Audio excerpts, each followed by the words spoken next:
एक बार फिर हम हाजिर हैं व्यास क्लासेस की बोर्ड ब्लूप्रिंट के अनुसार कक्षा 10 की ऑब्जेक्टिव प्रश्नों की सीरीज़ को लेकर एक्सरसाइज 7 निर्देशांक ज्यामिति में आज हम चर्चा करेंगे विभाजन सूत्र पर।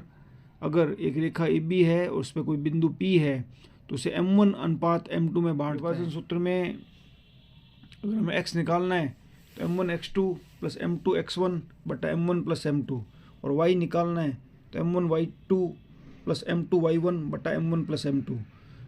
यहाँ एक प्रश्न बहुत कॉमन है जो बार बार पूछा जाता है कि मध्य बिंदु के निर्देशांक दें, तो ऐसी स्थिति में m1 अनुपात m2 1:1 हो जाता है। इसलिए x बराबर आता है x1 प्लस x2 बटा 2 और y बराबर आता है y1 प्लस y2 बटा 2।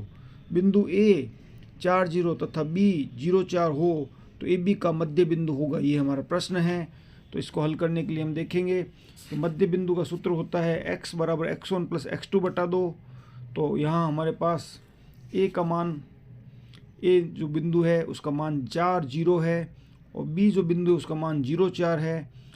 A 4,0 का मतलब है कि पहला जो मान होता है वो x1 होता है और दूसरा जो मान होता है वो y1 होता है। इसी प्रकार B 0,4 का मतलब है कि x2 का मान है वो 0 होगा और y2 का मान 4 होगा।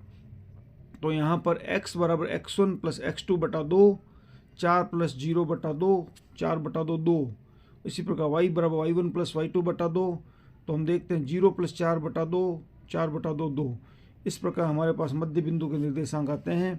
इसी क्रम में आप एक प्रैक्टिस क्वेश्चन दिया हुआ है, इसको हल करें।